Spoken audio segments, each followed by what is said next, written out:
so hard. Let's go. So what that was the brand new Toronto Maple Leaf, Ryan O'Reilly, spending his very last moments, minutes, hour, whatever it may be, as a St. Louis Blue. Blue? St. Louis Blue? Is that the singular for being on that team? I've never thought about that. A blue. Being a blue. Yeah. I guess, yeah, because I mean, it's like you're a Leaf, you're a blue. So unless you have the Blues. Not anymore. Not when you're getting out of St. Louis. Right. So he spends his last day with a kid from the Make-A-Wish Foundation. Do you have the name, Steph? Yeah. Hank Walker made this wish back in 2020 after being diagnosed with posterior urethral valves, something that led to a kidney transplant. And his wish came true. His hockey hero, that's what he wanted, to play hockey with his hero, happened to be Ryan O'Reilly, and his last day is the Blue. There she goes, 1-day contract. Oh, so cute. That's awesome. Good for Ryan. And that's what we're going to start with. Welcome to the Toronto Maple Leafs, Ryan O'Reilly and Noel Acciari. Is it Acciari?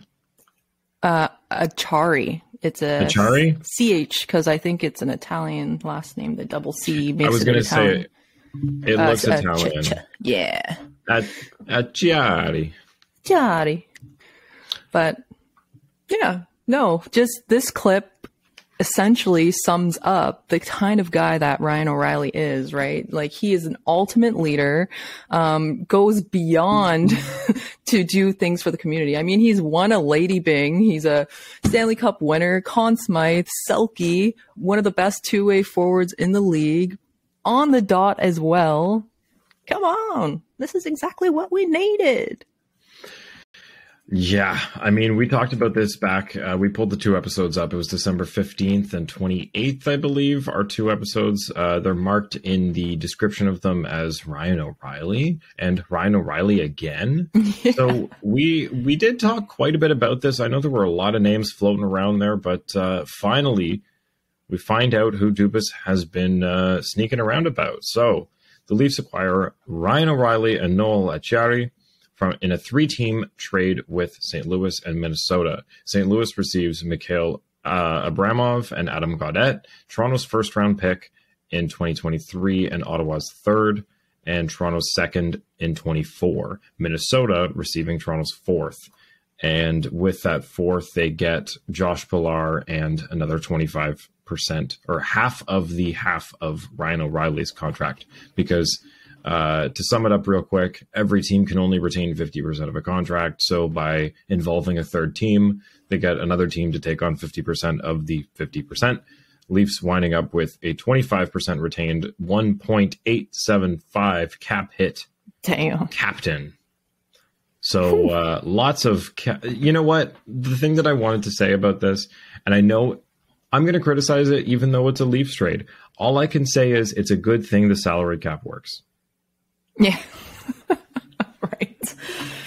If it's in the Leafs' favor... Honestly, yeah, go ahead. Yeah, it's in the Leafs' favor, but like honestly, the Leafs giving up a 4th-round pick is just because the salary cap exists. Like, they don't care if they have to pay him 1.875, or, I mean, it's prorated for whatever, how many games we've played up to this point, but they don't care if that's 3.6 or 1.8.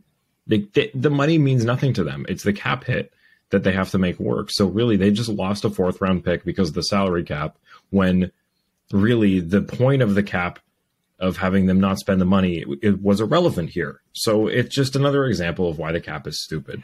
Not to get into it too much, but it's really dumb that the Leafs lost a 4th-round pick just because of the stupid salary cap.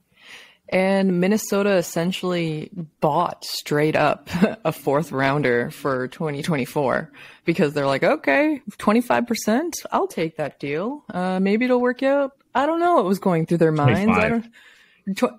25%, sorry. No, it's 2025. Oh, 2025. Oh, there's so many picks involved in this trade, eh? Yeah, let me look at what they have left, because that's actually kind of, I didn't realize it was a 2025 pick. I'm going to look at the Leafs cap friendly. What do they have left for picks? So, well, the first is gone. First is gone. They still have they have a conditional third. Arizona has the option to exchange the 2025 second round pick for Toronto's 2023 third round pick. So Arizona might steal that pick, but potentially the Leafs have a third, fifth, and sixth this year, and that's it. Next year they have a first, fourth, fifth, sixth, and 2 sevenths. And then in 25 they have a first, third, fifth, sixth, seventh. So they're missing a lot of picks in the next couple of years, but they still have their first the next 2 years. They just do not have a second for the next 3. I don't know about you, but do you risk it for future, for winning time now, because this core is ready now? Like, it's supposed to happen years ago, but if it isn't now, when? Because also Dubas is up. Like, do you give those picks up or save them, and they could potentially be busts, right? Like, even though it's a first round pick included in the trade, that person is probably not going to break the NHL till like 2027-ish, right? 2026 maybe earliest. And like, do we have the time to wait that long? Right now, I don't care about 2026, 27. I know in 2026, 27, I will care and be like, I can't believe we traded whoever a couple years ago. We're going to know who this first round pick was. I don't care. Right now, I really don't care. We have such a huge draft pool that's going to have us set for the next couple of years. I'm not concerned about who the Leafs first round pick a couple of years down the line is. If they're tanking, like, say none of this works out and in a couple of years they decide to blow it up, they're going to get all of these picks back by getting rid of these guys. So I'm really not concerned about them not picking if things go south. As long as things are on the up and up, spend it. I'm tired of sitting on these picks. Dubas has had his time to draft. We have a massive pool of prospects that everybody's excited about. We were able to get Ryan O'Reilly without moving really any of them. They got rid of Adam Gaudette, who barely even played, he barely cracked the lineup, and Mikhail Abramov, who, I mean, was kind of a middle of the pack prospect as far as most people were concerned. He wasn't at the top of the list. Lower tier, in my opinion. Yeah, I'm okay with this, like 100%, and that it means that they still have prospects and players to move. They have their first from next year. I know it might be crazy to spend 2 firsts in the same season, but I mean, look what Florida did. They don't have any, and I know it didn't work out for them, but yeah, it's not impossible for a GM to just go out and spend the moon, because the Leafs are still, I'm looking at it right now. I know it was about 4 and a change yesterday, but I think with Samsonov being hurt and then the emergency loans and everything, they're sitting at 3.67 for deadline. And I mean, if you can pick up Ryan O'Reilly at 1.875, 3.6 is so much for Dubas to play with. I don't think he's done. I know we'll get into that because that's been a lot of people's questions, is whether he's done or not. I don't think he is, because he has so much more to play with and to spend. But I really like this trade. Let's get into what Ryan O'Reilly does for the Leafs. Yeah. And Noah Licari. But I mean, tonight was obviously the first time we got to see them play. I missed the game. I made plans long ago, not realizing any of this was going to happen. Actually, let's start there. So, Steph, you and I both did the same thing in postponing Valentine's Day till Friday night, thinking that all clear. I know we're approaching deadline day, but nothing happens late on a Friday night. Lo and behold, got home and had about 150 notifications from every single platform. Ryan O'Reilly's a Leaf. That was a little bit of a shock. I got it about 45 to an hour late, and it was like, I've since starting to cover the Leafs as intently as we have, I haven't missed anything that big by that long, and it's like, it was really jarring. Yeah, I was in shock. First, you have to check if there's any, you have to check for authenticity of the post, right? That was my first thought. My first thought was, people started sharing this, but it's fake. I'm like, yeah, I'm not going to get excited about this until I know. Yeah, and I didn't want to get punked, and it's so easy to get looking punked. At you. Right? But Marty changing his picture and named Elliot Friedman, Leaf Meyer, you dick. I was pleasantly surprised, even though we brought him up several times and kind of leaned on the favor that maybe he won't be a good fit because we don't necessarily need him on a third line. And we were thinking for his value because he carries a $7.5 million cap hit that Leafs simply couldn't afford him. And we weren't expecting this double retention plan happening and such. And if it was going to go that way, I thought it would be so expensive that it wasn't going to be worth it. But with what Dubas ended up spending on it, I think what we take for, maybe not take for granted, but what we underestimate is though the Leafs are up against a wall constantly when they're trying to make these trades, the St. Louis Blues are up against a wall trying to get rid of Ryan O'Reilly. Like, it's kind of the ball's in their court, right?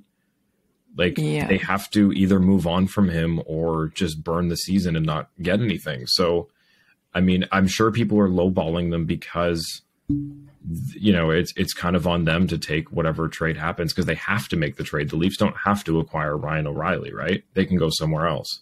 So I think in grabbing him before Timo Meier comes off the market, you really get to underpay for him. I think that's why Dubas was able to get away with not giving up some of those prospects that were coming up, like Nyes and such.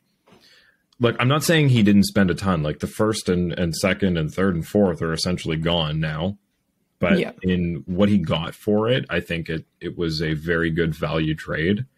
And I'm just going to say it's because he was able to pull the trigger on this before some of the bigger names like Timo Meier and Jacob Chychrun go, because that's going to really, you know, once Meier's gone, St. Louis is now going to have all the teams that missed out on him looking their way and start a bidding war between each other. But at this point, it's still, you know, on the Leafs to make a good offer. That's exactly it. For what you pay for Ryan O'Reilly, you take that all day long. When we were talking about it previously, it just seemed like it wouldn't work. But tonight we saw Tavares on the wing. Ryan O'Reilly on PP2, killing penalties. We also had Noel Acciari in the mix, which is, for me, the ultimate cherry on top. And I know Beaner has mentioned him several times on this pod last year, this year. Like, this guy is the type of player you need in your bottom six. He enters the Leafs, you know, leading in the hit category immediately, second behind Matthews in blocks. He's not afraid to shoot. I mean, tonight he had 5 shots, 5 hits, with 17-30 right on the fourth line. This guy was a beast. For me tonight, especially, he played on a line with Zach Aston-Reese and Kerfoot. It's like it gave them a whole new life. Zach Aston-Reese, I really was sad for you missing this, Johnny, because you've been saying how disappointed you have been in him recently, right? And tonight he was all over the place. But just like underwhelmed. I don't know. I haven't been like, oh, he's a staple. He's got to be in the lineup. Like, just not sold yet. But I'm glad he was playing well. Yeah, first period, 3 shots on net for Czar. Like, they had multiple opportunities to the point when we were in the third period and they're up 4-1. Might as well start playing the fourth line a bunch and evening out the time on ice. Because if you look at everyone's time on ice, it's literally 14, 15, 16, 17s across the board. It's all good. Yeah. And so really just getting into what Ryan O'Reilly does for this team is, I mean, we saw tonight, it allows the team to spread out more. It gives them the depth. We talked about the bottom sixes last episode and how the Leafs just didn't stack up and we needed that. This is like the best possible thing you can add to your depth, right? Like, just looking at what he brings, I mean, through 64 playoff games, Ryan O'Reilly has 56 points, 22 goals and 34 assists. That is insane. Like, yes, he has 691 points through 978 playoff game or 978 regular season games, but it's his playoff numbers that are like, he's almost a point a game. That's insanity. And Noel Acciari brings in 54 games of playoff experience. Yeah, he's only got 7 points through them, but he's been in the playoffs every year since 2015-16, and it's been with the Bruins and the Panthers. So it's teams that know what they're doing. They're bringing experience, and I'm just glad that it's impactful people and not, you know, the bottom of the barrel, you know, what we were able to scrounge up, we could afford, you know, it seems like they really spent on something that was going to make an impact. And that's what I'm the most happy about. Yeah, collecting captains once again, but this time around, I feel like this captain is obviously proven. He has that dog in him. Like, this guy doesn't like to lose, as Marty pointed out tonight on Twitter. And these two players understand the difficulty of the Atlantic Division, especially Nora Chari, right? Coming from the Bruins, the Panthers, like, he obviously plays a certain style for a reason, and he's stuck to his guns. And this is what Sheldon Keefe, I'm sure Dubas, is preaching to him as well. You know, like they were saying it on the broadcast tonight. It's clear he knows what his role is, and he does it so well. And it's just so nice to add that 54% on the dot he's averaging. Ryan O'Reilly is around the same, at the same pace, but that's one of his lowest years in his career. Usually he averages near 58, 59% on the dot. So for a puck possession based team, oh my God, this team's going to be on fire. Like, no disrespect to Holmberg. Like, I praise him, but at this time period, time is now to tighten it all up, get everyone familiar with one another, and no more loose ends. I'm just looking at Ryan O'Reilly's awards voting history. He has been nominated for the Selke and Bing. So 2010, 2011, Selke. 2011, 2012, Selke and Bing. These are just like votes. 2012, 2013, Selke. 13, 14, Selke, Bing. 14, 15, Selke, Bing. 15, 16, Selke, Bing. 16, 17, Selke, Bing. 17, 18, Selke, Bing. Yeah. 18, 19, Bing, Hart wins the Selke, wins the Smythe. 19, 20, Selke, Bing. 2020, 2021, Bing, Hart, Selke. Last year, Bing, Selke. This dude is nominated for it every single year. That is insane. Both of them. Yeah. Yeah, it's nice, right? It's so nice to be able to have this conversation and not just have like an outlier year. Or even though he was drafted by Colorado, goes to a pretty poor Buffalo team. And at the time, Colorado wasn't the greatest team either. Those were the dark years for them. And there's a reason they have the players they have now. Yeah, and it's truly remarkable of how his career has been formed and the progress he's been through. And now he's a Leaf. He can play his 1,000th game as a Toronto Maple Leaf if he plays the next 22 of the final 27 games remaining. That's wild. Oh my God. Yeah. And sorry, this is such a random thought, but I noticed when looking at the pictures today, he rarely smiles in his pic. Like, he did on draft day, he did when he got signed and whatever, but today he had the biggest smile on his face for his team photo, and it was so nice because every other year he just looks like a scruffy, miserable bear in a sense. But yeah, he's hometown boy. Got asked after the game tonight, you know, did you ever see this coming? And he said no. Like, I dreamt of it, but I never thought it would ever happen. He was a second round pick. I didn't know that. Yeah, 33rd overall, I believe. Yeah, Noah Chari, undrafted. Wow. Yeah, he started later. ELC at 23. Yeah. What? I noticed that looking at his stats. I'm like, what the hell? This guy's 31 and his stats only start at this period in time. And I'm like, oh my God, he's like another Bunting in a sense. Yeah, he signed with the Bruins out of Providence College, NCAA, for a couple of years. Yeah, yeah. But I don't know. I'm excited. And I honestly thought Adam Gaudette was going to be next up. But obviously things happen for a reason. And I was happy with the rotational Marley, like bottom six going ons, you know, like one day Joey Anderson, one day the next guy. But if we have solid guys like this, then there's no more worrying in a sense. Like, you can always put in someone else to give them a spark once in a while, or a rest if someone's injured. But yeah, I think it's more important to give the younger guys a chance. Like when you've got Adam Gaudette, it's almost like he's taking up a spot of the Marlies' top lines, because he's going to be obviously night in, night out more consistent than some of the younger guys, but it's not giving them a chance to really take on responsibility and be in those top roles down there. So I think it's the obvious choice to move out. The thing that I like about O'Reilly is, like, going back to the Selke and Bing thing, like, because he's a two-way player, it's somebody that fits into the Leafs system that they've been trying to cultivate, which is responsible forwards and, you know, playing a 200-foot game. You know, we've seen it from Matthews and Marner and Nylander, and like they've all been really improving on that end. Tavares was already good at it, but I'm glad they found somebody that already fits that, instead of, not that Timo Meier doesn't, but it's just, I feel like he's just kind of like a Kawhi Leonard, where it's like, we're just bringing in somebody who's good at the game. I get it. Kawhi Leonard won the championship for the Raptors. It's a bad comparison, but it's more just like, this guy's really good. We're just going to bring in the guy that's really good. This is somebody that's good and gels with the team.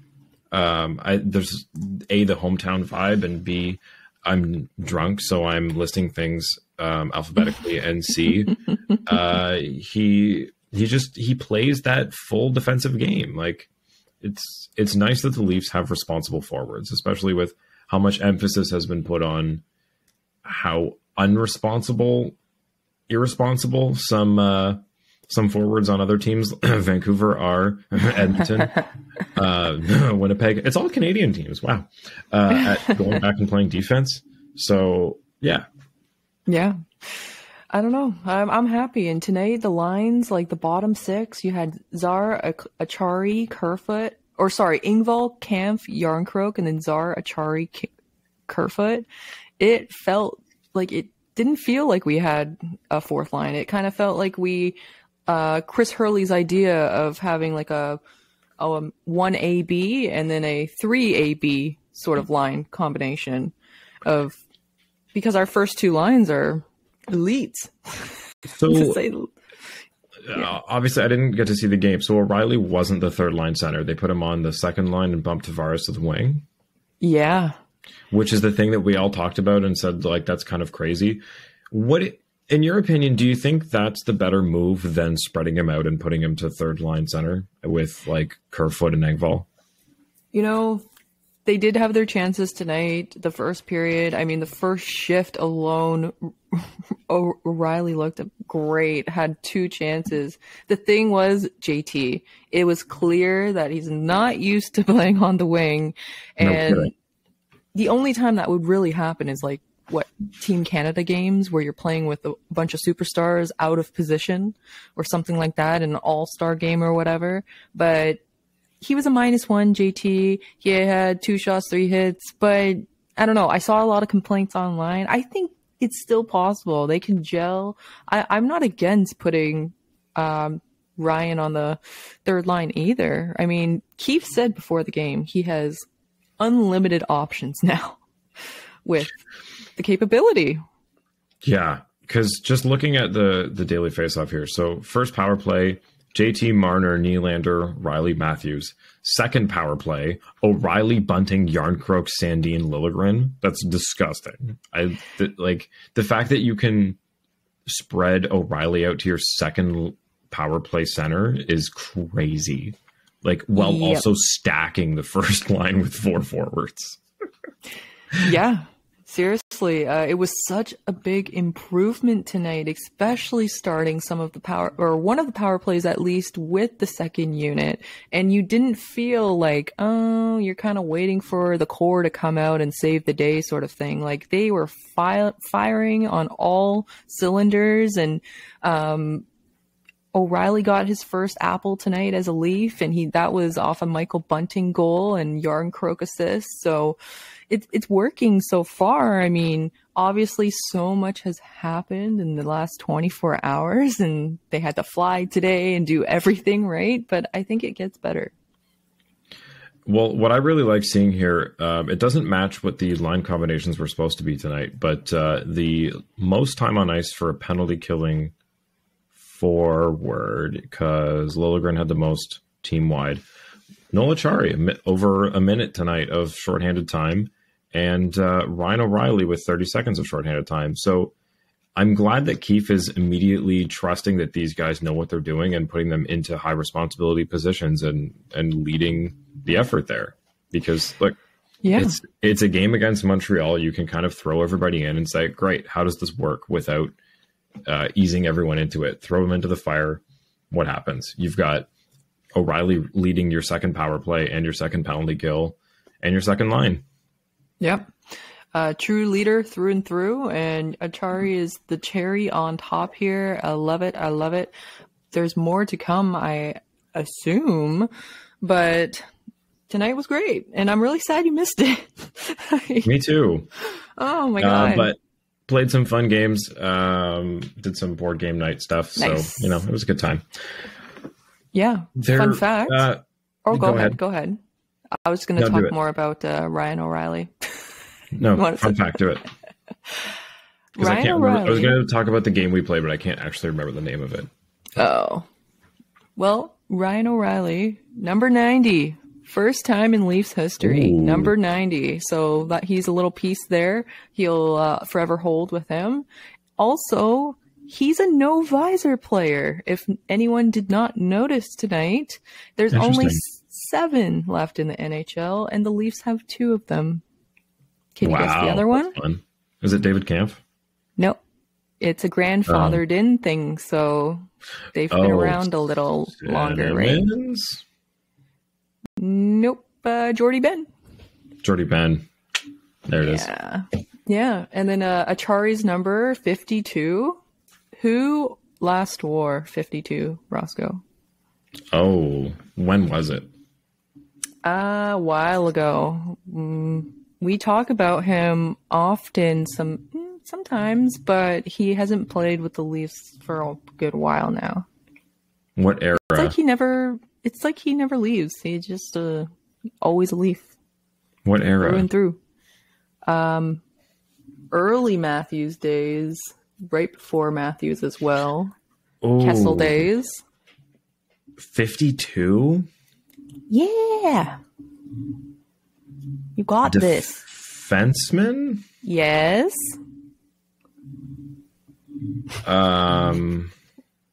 Everyone's screaming at home right now. Martin Marincin? Martin Marincin. No way. I was like, fuck, Marty Marincin. I couldn't picture it, but yeah, that's the era when I was actively not watching the Leafs. Yeah, exactly. Just getting scarred even more. We're trying to lose this season. Great. Call me when it's the draft. Yeah. Let me know who we get. Yeah. I'm not hurting myself all year.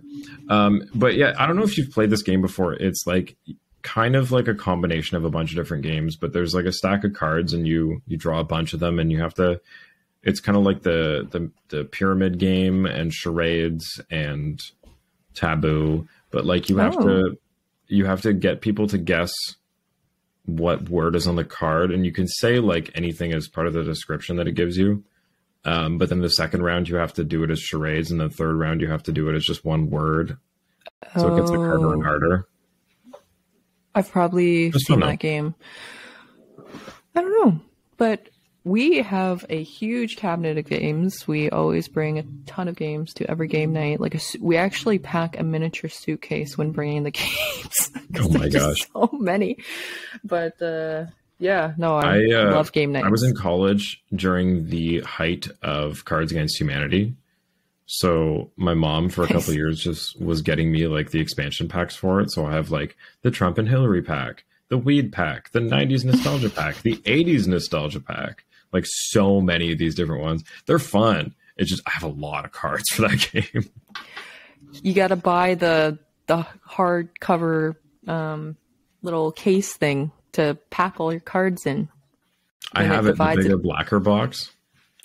We can buy a case for all the games so they're not all over the place. That's what we had to do because it was just getting out of hand.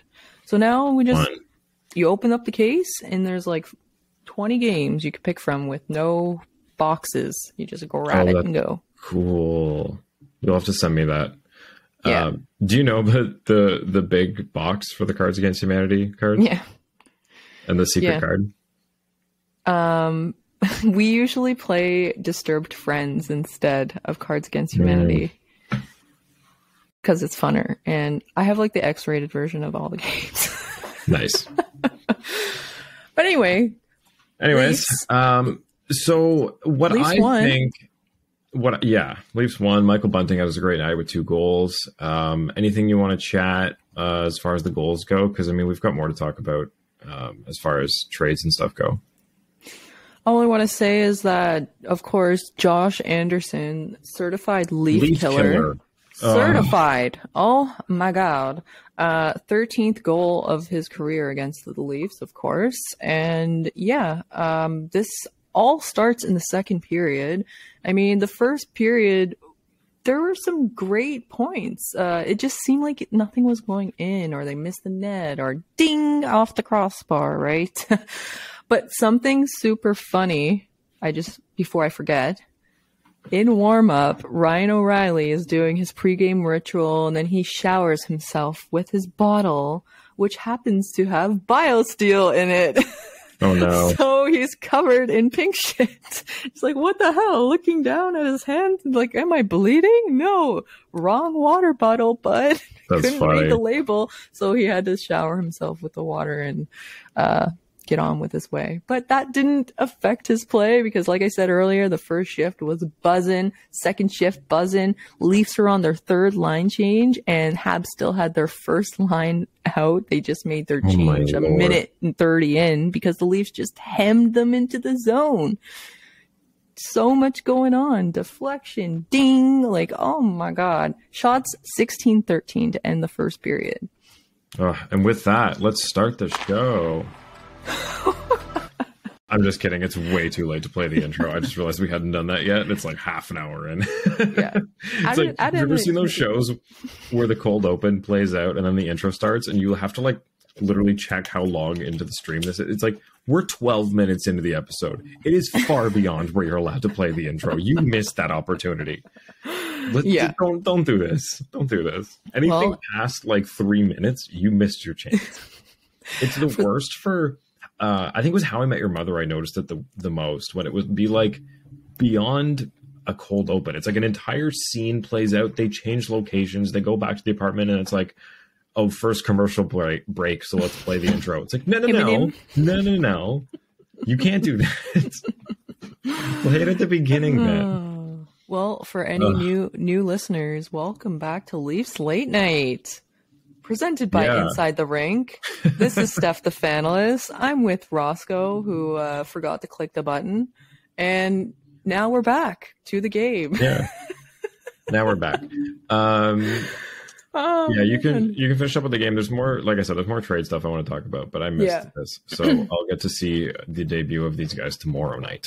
Yeah. Leafs second period. Oh my God. 3 goals from the Leafs, 1 from Josh Anderson, which honestly, Wall had no chance. It was deflected in front, through traffic, a point shot from Matheson. Anderson just got the dip. And of course, he's certified. Just stamp it on his forehead. Certified Leaf killer. Boom. And it's 1-0. I don't get it. It's so frustrating that somebody... I don't know. I don't get it. He has such a mediocre season, and like all of his goals come against the Leafs. It's like he's paid $5 million just to be good for a couple games against Toronto. Okay, I saw a tweet, but I just gotta check real quick. Where is his name? Josh Anderson only has 6 assists this year. So he's played 53 games. He has 21 points for 15 goals and 6 assists. Like, come on. Damn. I know. I can't believe he's just not a playmaker. And I get not being a playmaker and not collecting assists, but like, how do you not get more than 6 secondary assists? Like the amount of goals Suzuki and Caulfield were scoring, like he's just so far removed from anything going on there. Yeah, exactly. But the good thing about this second period too, right after to answer to Josh Anderson, the Leafs convert on their first power play opportunity, which is always a good sign. We want them to sink that shit real quick, get the gears a-flowing, and it happens to come off PP2. So Bunting gets the goal, Sandin dumps the puck before entering the zone, and Matthews collects it around the boards, cross-crease pass up and over Allen's shoulder because Bunting is right there, down on one knee. 17th goal of the season, man. Good news for Bunting. I just got to shout out the Habs on Reddit account on Twitter, r/Habs. Guess what they said about the game tonight? We cheated or something? Leafs are about to get their first win in 3 games versus the Habs this season, and all it took was Monahan, Gooley, Gallagher, Slavkovsky, Evans, Edmondson, Jackeye, Caulfield, and Doc to be out with injuries or sickness. Impressive. Very nice. Well, Habs have also allowed at least 4 goals in the last 7 of 11 games that they've played.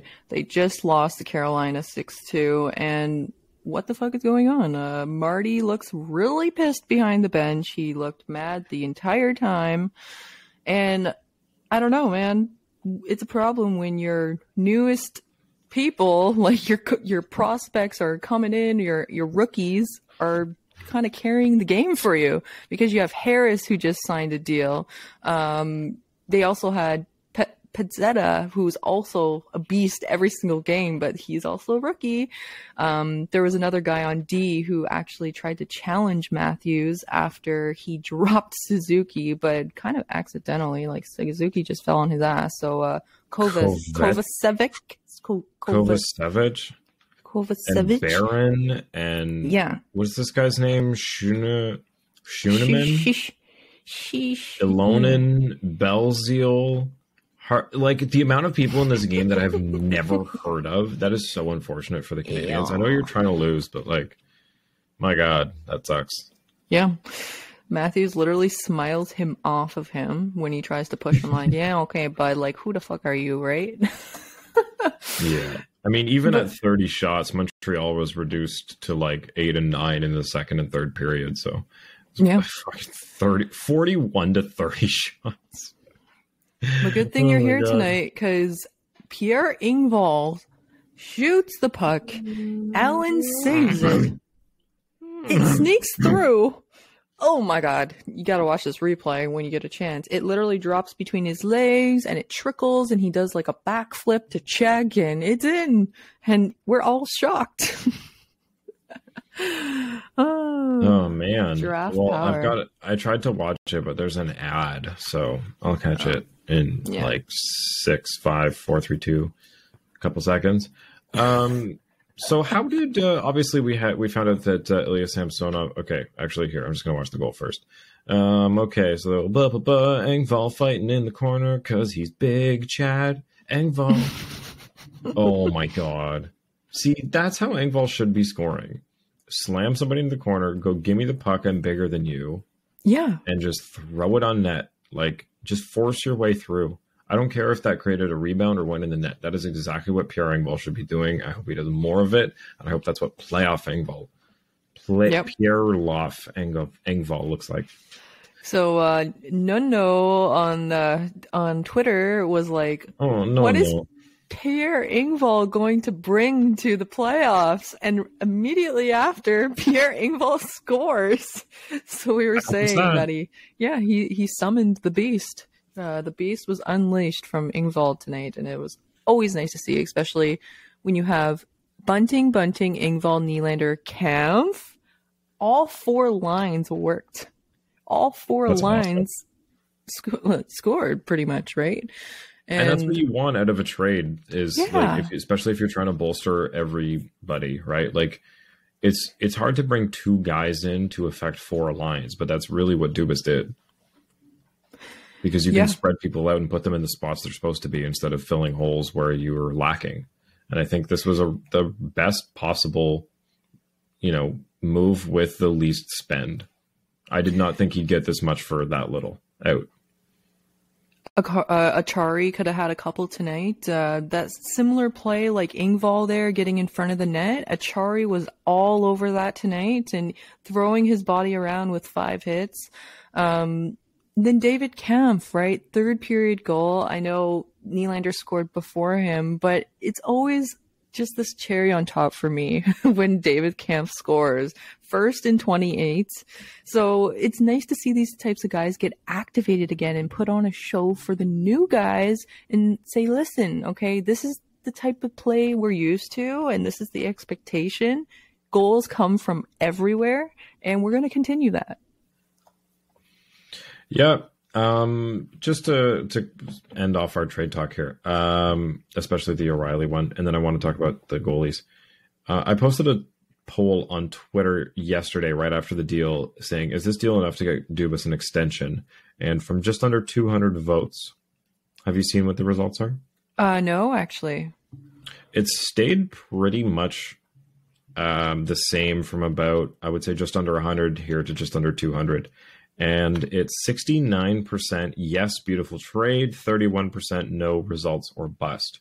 So, I mean, it's not like it's completely one-sided. I would say like 70-30 is still enough of the audience that not everyone's convinced. And I wouldn't say it's just like, a couple people that are just being negative. Like, it's a fair point that, you can make this trade, but until something happens and they're able to actually turn this into success, it's hard for that to mean something.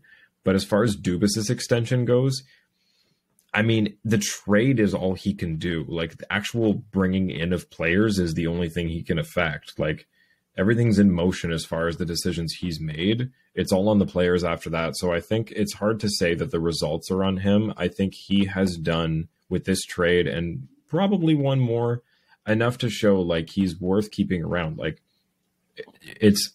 we're talking about extending somebody.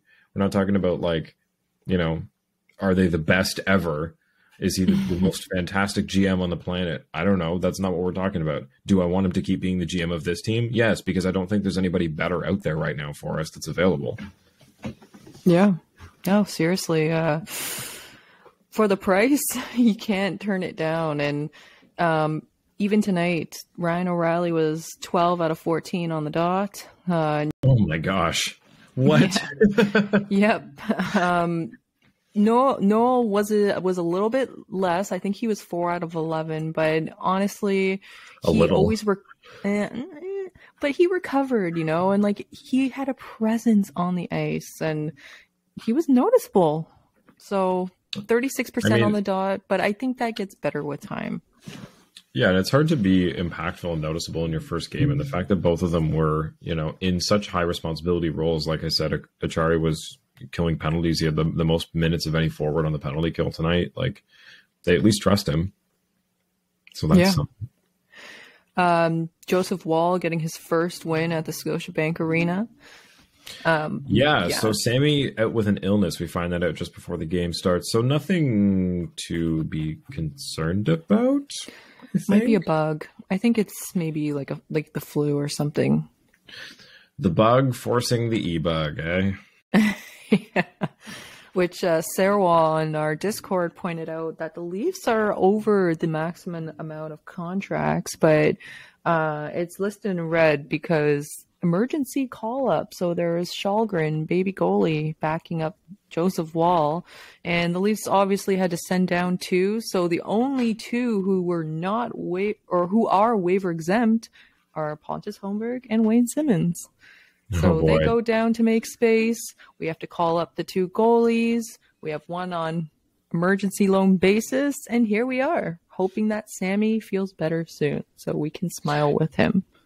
They also moved Matt Murray to long-term injured reserve. So all I can take from this is they're just going to let him rest up to be their tandem / probably the backup heading into the playoffs. But I think it allows him to get back on to 100% and for them to make some moves here. Like, it's gymnastics, it's dumb cap shit, and it's an injured goalie. So it's a good combo for them right now. I mean, I don't hate it. It's just silly. I'm just going to go back to how dumb the cap is that they have to have somebody take a rest in order to make trades. It's like, yeah. Do you want to go to questions? We have a couple here. Yeah, I was just saying we're getting a bunch here like late, so I'm glad we're like getting to this. There's been a ton of them come in while we're recording. over the last half hour. Sheldon Keefe, also 150th win as a head coach. Yeah. Okay. I just want to say one more thing before we get to the questions, because just based off your poll there, I had a thought in mind, then I lost my thought, but it came back. 30% of people, right? I kind of don't blame them, right? They want to see the results or bust, because we were once in this position where we gave up a first and others. Nick Foligno comes in, captain of the Columbus Blue Jackets, complete bust. Or, well, he was injured and it just didn't work out, right? Like, it just... Was he the captain? Yes, he was the captain. Yeah, he was. Holy. So, and there was the whole historic thing with his father being a former Leaf, and everyone was so hyped. So, do people stay on the hype train, which is, you know, mentioned in one of our questions? You might as well, Mike the Fanatic says, are us Leafs Happy birthday, Mike. Happy belated birthday, Mike. Yes. Missed ya. Are us Leafs fans overhyping this team after the trade, or does this team officially feel different? Realistically, how far do each of you think they can go this year? It's a fair question, right? Like, are people overhyping it or what? Like, is this another captain to our collection that's just gonna collect dust on the IR shelf because he just came off of IR? Or will he be impactful along with his fellow former Blue? Like, half of the league has been on IR this season. It's either, like I said, a cap maneuver, or it's people have just been getting hurt a lot. It's a physical game, and they're giving guys a rest, because I think it's becoming more commonplace to just, if guys aren't 100%, instead of putting them out there and potentially hurting them more, just throw them on IR, call somebody up. You've got so many players and you're so restricted with how many you can have up. It's almost an opportunity. It's a blessing in disguise kind of thing every time somebody gets hurt. Yeah. But for the question, overhyping this team after the trade, I mean, we got to stay positive. There's so much to look forward to, especially with his cabinet of trophies and endless nominations for the trophies, right? I think overhype is the wrong word. I think it's just people weren't expecting him to swing for the fences. Like, I know it's been talked about, like Friedman has been saying, you know, Leaf Nation, like, watch out, he's going to make a big move. There's going to be a blockbuster here. But, you know, we never see it. It's always been, like I said before, the people that you're not expecting. It's something out of left field. It's never the top names. We talked about O'Reilly being unaffordable, you know, multiple times. So yeah. I think it's fair that people are shocked and excited about this, because it's not something he typically does.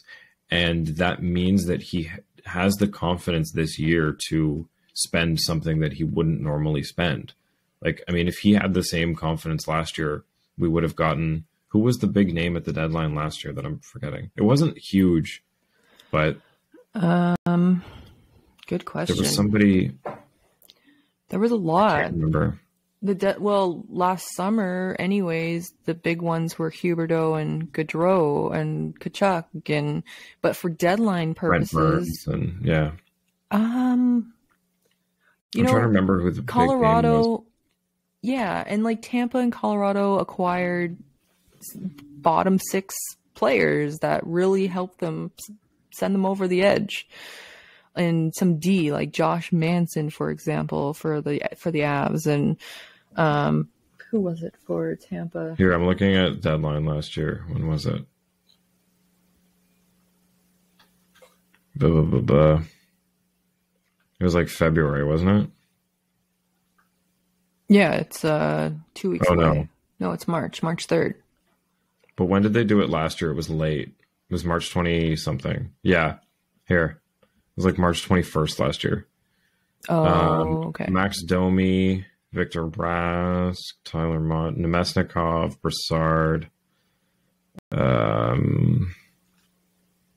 Mark Giordano. Andrew Kopp, yeah. That was a big one. Riley Nash, Arturi Lehkonen. So it wasn't John Lehkonen. Yeah, it wasn't like Capo Kakinen, Marc-Andre Fleury, Brian Little. Oh yeah, Fleury. Yeah, so it was like, it wasn't a big first line forward, though. So I think that's why this year it was like everybody was just expecting it to go somewhere else. You know, Boston always gets the toys they want. That's why we're allowed to be excited about this. Yeah. Yes, we have to wait for the results, but as I said, this is Dubas's job, is to, you know, between now and March 3rd, make the best moves he can. And it's up to the team to do the rest. And I think he's put them in a really good position to spread everybody out, play the spot that they are the best at with the amount of responsibility they're comfortable with. And I think it's going to lead to great results in the playoffs. So as far as how far I think they can go, Eastern Conference final against the Rangers is going to be really hard. Yeah. Honestly, does this team feel officially different? It's too soon, I think. It was super nice seeing two elite lines just going at it and no holes. I mean, we saw JT tonight, and it's not like he was horrible. He still did his job, and everything was great when Leafs won, but give it at least 10 games, right? Like, just to gel with the boys and maybe test Ryan O'Reilly on the third line center just to see, or play around a little. And but obviously it does feel different. I feel like Nick Foligno was like a Ryan O'Reilly light in a sense, and this is like the real deal this time, right? Like, Nick Foligno's worst game or best game is probably Ryan's worst game, in my opinion. So and with what we saw from St. Louis last year, where what was it, 8 or 9 guys had over 20 goals, like the potential's there. This year they just can't find it, and they're falling apart. So I'm glad that we're getting him before it's been too long removed from his good years. It's just been this season, and honestly, being hurt, I'd rather him be hurt than be with this garbage team for the last 50 games. He's not going to have any goalies swinging at him. He's not going to have any hot heads or anything. But realistically, obviously, I think the Leafs can go all the way. On paper, they are solid, and on ice as well. It depends if they want to play the right way that night, right? But Atlantic Division is the hardest. Yeah, I just think it's going to be, if they can get past Tampa, it's going to probably be Boston, and then Rangers would be the route, if I'm not mistaken. I think that's going to be really, really, really, really hard. Like, Tampa is probably the most beatable, followed by Boston, and then the Rangers, but they're pretty close there. Like, with the moves the Rangers have made to bring in Tarasenko, and the fact that they've got Shesterkin back there, like, their defense is that little bit better. I'm scared of playing the Rangers now, man. It's crazy. Yeah, we have Shesterkin, Vasilevsky, Allmark. Great. Allmark is having a good season. He's not a fan. I don't know. It's crazy to put him in a conversation with those two, but yeah, this year has been insane for him. Yeah. Okay. Other next question. So just going off Ryan O'Reilly, Mikey D asks, now that he is a Leaf, if he stays, what does his next contract look like? This is interesting because he's 32, so he's not in like end of his career mode where he's going to sign for $750K or 800, whatever it is next year. But I do think there's a world where he takes a couple mil to stick around, because I mean, at 32, he has had quite a few years of making between 6 and 8 million a year, that maybe he would rather stay here, especially if they find the success in the playoffs, make it through a few rounds. I could see him sticking around. If it's a first round exit, I don't think there's any chance, but if he has a really good second half of the year here and they go on a deep run, he could do it, because he's not going to get that. I mean, you're really starting over again if you do that somewhere else. He's an Ontario guy. I think it's possible that they could work out a deal. It's just a matter of, does that then force your hand in a year or two with your Nylander deal or your Matthews deal? So I don't want anything that's going to hurt that. So I'd say the most you can give him is like $3 million, and you got to get rid of somebody like Kerfoot in order to make it work. Like, if you're bringing O'Reilly in to replace Alex Kerfoot, 1,000%, because he's that but better and more consistent. It's going to be on O'Reilly whether he wants to take that hit in his pocket to stick around with the Leafs. Yeah, Akari, I think, is the more interesting one to re-sign, because if he works, you can get him on an Engvall-like deal, and a couple of those guys are all running out this year, so it's going to be kind of up to Dubas who he wants to keep around for the bottom six. Too many clowns in the clown car. We did not give up anyone yet besides some Marlies, so got to make the decision. The ability, to play center was an attractive aspect about Kerfoot, our utility knife. Now we have Achari who can play center as well as Ryan O'Reilly. So you kind of got to pick, because also on the PK, the Leafs have Marner, Engvall, Kampf, ROR, Achari, Yarncroke, Czar, right? And it's like you got to make the decision now, the hard decisions of who's staying and who's going. And as we were speculating who's going to the Leafs, I think we all agreed on it, or hoped anyways. I remember I said, I hope it's a hometown boy so that they can take a discount, because Kyle Dubas said he's only going to go after people who are interested in staying. And O'Reilly already said Toronto was on his short list of teams he was interested in when he's going to test free agency in the summer. So now he's getting a sneak peek. Yep, sneak peek early. And he has the option of staying or not. And it has to be a good, friendly, team-friendly deal. He has to have the dog in him, like Bunting, who's also going to take a team-friendly deal to play with his boys. And yeah. Live at home, the dream, the childhood dream. Play your 1,000th game as a Toronto Maple Leaf, retire as a Leaf. But to do so, you have to meet us halfway. Please. The next one comes from our very own Justin Bean. Ooh. The Beaner. How will the other teams in the East match up against the face-off prowess of the Leafs now? So if you didn't catch on our last episode, we matched the Rangers, the Devils, and the Hurricanes bottom six up against the Leafs. The Bruins. I think with the addition of these two guys, like I was saying, it would be nice to add somebody to the top six, but they really need it as the bottom six. This somehow covers all of those bases with sending the least out the door. So I'm fine. I think they're going to be more on par with Boston's bottom six, where it normally feels like their bottom six is kind of taking ours out to lunch, and it's kind of on the defensive the whole time. We're just trying to clear the puck. I feel like we can actually generate some offense now and get some scoring from the bottom six, which is something that other teams have over us still. Yeah, and especially on the dot, right? We're already 7th overall in the league. 52.3%, but watch that number just go up, and especially our power play. Last game we were sitting at 4th. We dropped down to 6th again, 25%.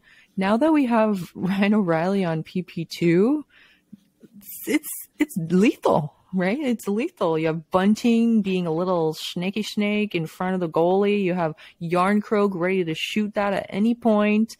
Sandin with the blast. Now you have Ryan O'Reilly and Engvall. Come on. Bunch of shooters. Bunch of shooters. Yeah. Next one comes from, let's go to @VI Blue and White Zapper. Do you think the team was stoked about the new toys Dubas got them, or what? And do you think Dubas has a couple more up his sleeve? As we've said, I think he does. Just because he can. Pardon me. Yeah. Do I think the team is excited about them? It's hard not to be. I think adding somebody that's a name like that, like Ryan O'Reilly, that's a captain, and somebody that all of them have played a ton of games against. Come on. It's hard not to be excited about that. Yeah. I believe Gio said today when asked, his response was that He was worried about who left the team, honestly. Like, he wasn't worried about who's coming. They're worried about who's going, and that's the mindset of this team, right? They're all friends in this locker room, so obviously they're super ecstatic. Even Gio said, like, I'm just glad we didn't lose anyone at the end of the day. So today is a good day for the Buds because they're only adding at this point in time. In the future, tears may shed, especially if, Kerfoot is out the door, for example. I think it's going to hurt for some, but it's the business, and that's exactly what they'll say. It's the business. Yep. Next one comes from Ryan Williams at what is this? At 1706 Ryan. So can we forget about the Columbus game and just call this one Wall's first game of the season? Yeah. What Columbus game? Yeah. What? We didn't even talk about it. Next. Run it back forever at TML Fan and Van, aka Marty Zylstra. Is Ryan O'Reilly good at, and I'm going to do it, hockey, in air quotes? What kind of hockey?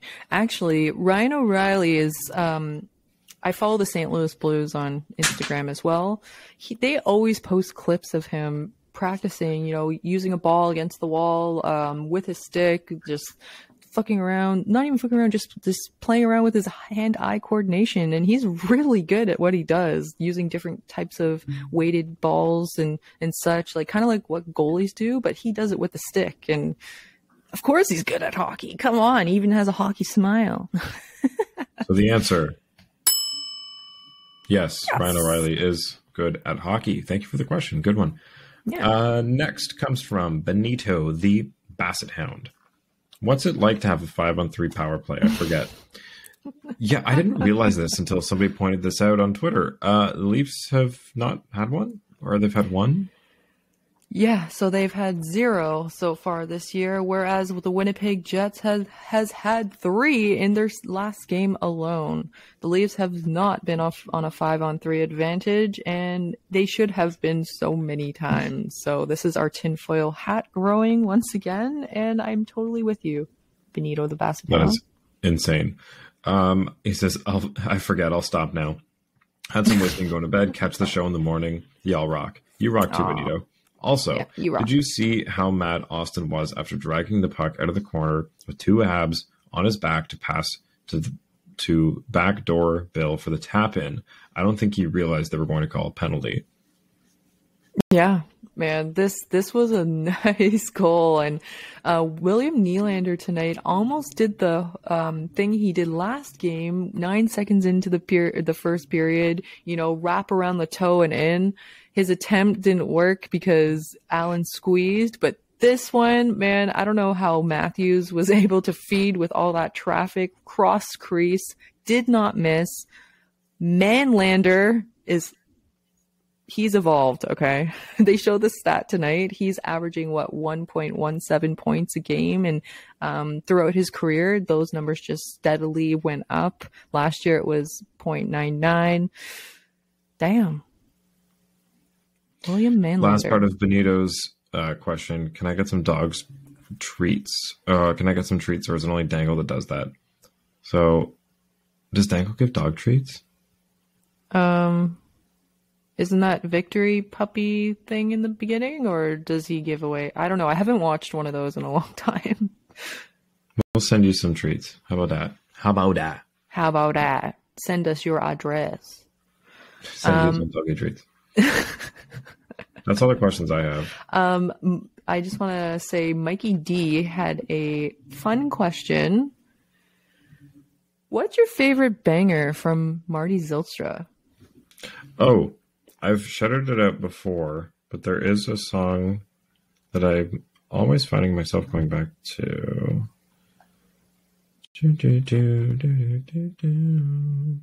Everything on Boom Chicka's sweet if you're trying to get into the game, but there's one from his older ones. Oh my gosh, it's from Wasn't the Dragonfly and Spider. Music? There's one called. No, it's called Moon. Moon. Sorry. From the Dragonfly and the Spider. Whoops. There's one called The Music that's really cool. I totally agree with you there. The whole Boom Chicka album is awesome. Of course, Rattle the Glass is elite. I don't know. I like all of his music. I'm very fortunate enough that where Marty sometimes sends me music clips of songs that he's creating. Yeah, same. Yeah, and I really enjoy that. So thank you, Marty. I appreciate that. And check out his music, guys. Marty Zylstra. I like this one because it's spacey and like.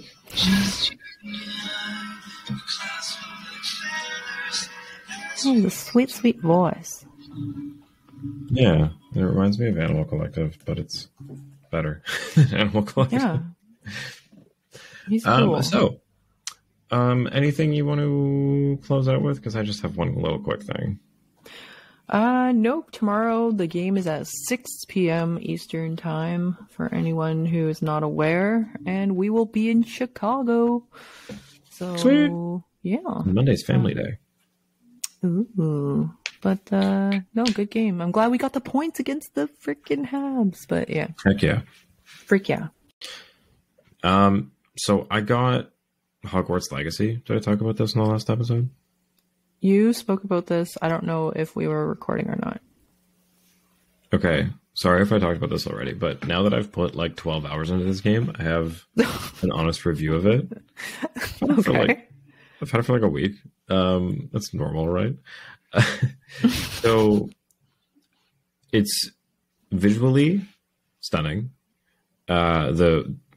The actual landscapes and the buildings and the lighting and everything. I'm playing it on PC with a pretty good graphics card, to be fair, but it looks really, really good. The faces of people, like NPCs, aren't great, but the actual world looks gorgeous. Flying around on a broom is like so cool. It's so satisfying to hop on your broom and fly around and cast spells, and like the amount of spells you can get. It's just a very satisfying Hogwarts experience, like what you'd expect from being a wizard or witch.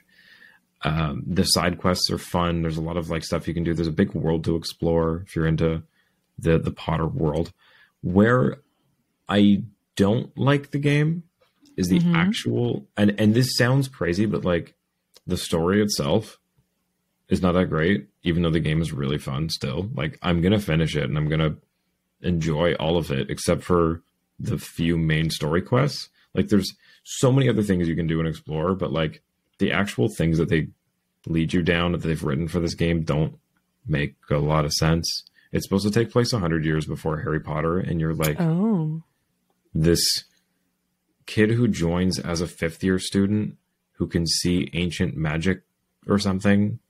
Sorry, there's going to be spoilers if you want to get through the game. I'm going to try not to spoil too much, but like you can see ancient magic, which there's like these old magicians like left behind clues, and you're supposed to follow them to like find this thing that they hid.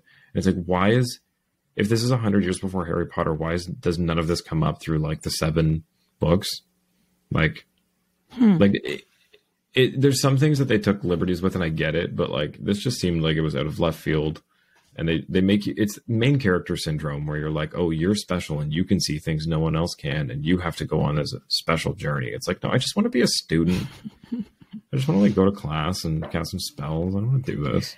How is the soundtrack? Does it live up to the hype? You know, Harry Potter has a crazy soundtrack. They've done obviously orchestrated concerts for it. Now, does this game have similar soundtracks?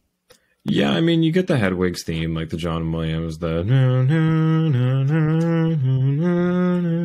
like all the time. Yeah. To the point where it's like a little repetitive.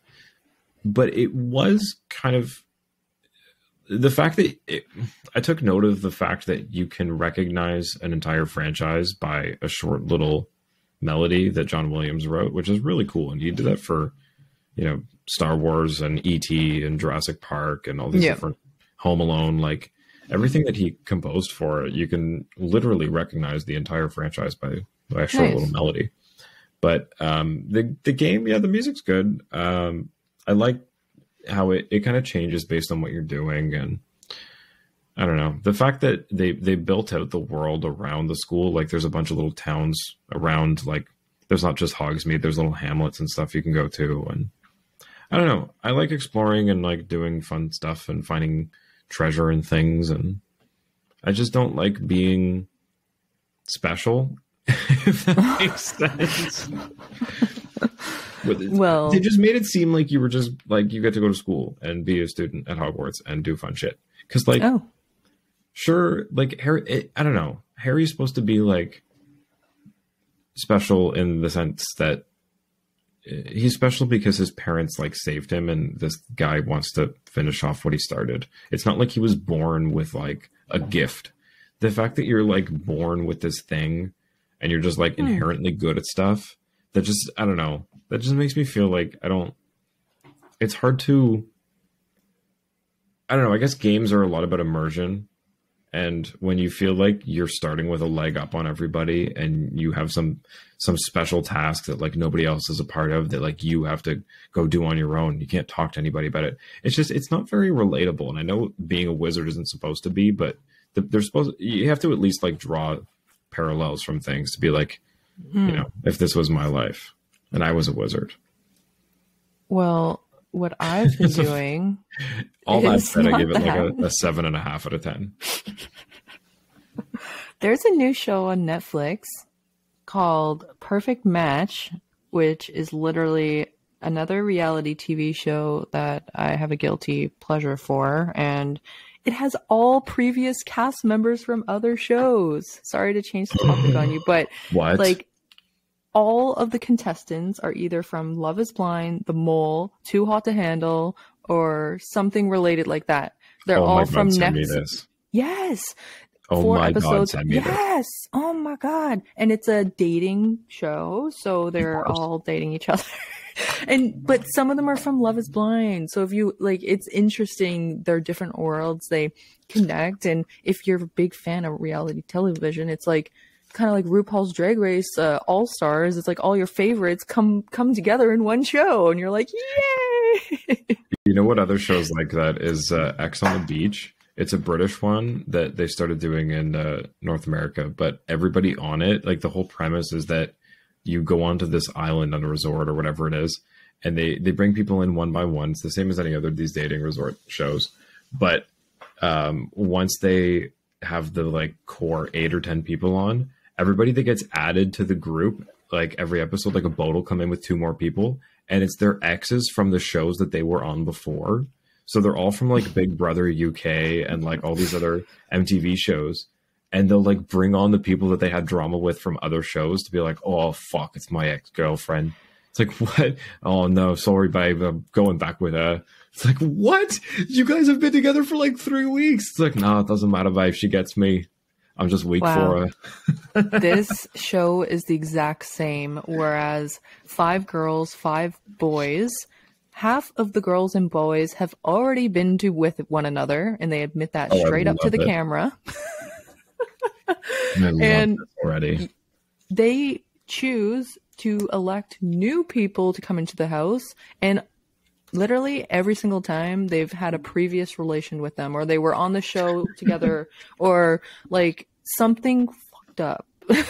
And they have to vote someone in, but they have to stay in a relationship in order to stay in the game, so it gets really cutthroat. There was a show that we watched on YouTube last year. It was like it's called Reality House, and it was like kind of the same thing. It was just people from YouTube brought together to do this Big Brother type show. But one of the guys on it was Peter from season 2 of Too Hot to Handle. I don't know if you watched it. He was like the guy with like the brown hair, who was like the little like short king guy. Yeah. Well, yeah, he was like the big name that they got for the season of Reality House. It was so funny. I haven't watched that one, but yeah, they even have winners on the show. Like Joey from season 1 of The Circle, the winner is on this show. Like, it doesn't matter if you've won or lost in the past. And if you came here for hockey, I'm so sorry. Oh my God, yeah, we just stopped recording. I know you didn't even get our intro, and the outro is just non-existent now. And sorry, guys. Yeah. Well, thanks for sticking with us. Yeah, thanks for all the questions. Oh, and on that, we got to watch this show on Netflix before I lose Netflix, because I think in like a couple days it's going to lock to my parents' house, and I don't want to do that. Only 4 episodes are released at a time. It's shitty. So now I have to wait for the new one on Tuesday or whatever. Fine. Like, okay. if they won't let me binge. Mad. Bullshit. Well, let's get out of here. Thanks, Yeah. Steph. Thank you all for the questions. Appreciate it. Follow us on Twitter and Instagram. Join our Discord. Watch us on YouTube if you didn't catch the last ones, because we're going to start doing more clips and stuff, and those are way more fun when you can see what we're doing. Bye. Bye.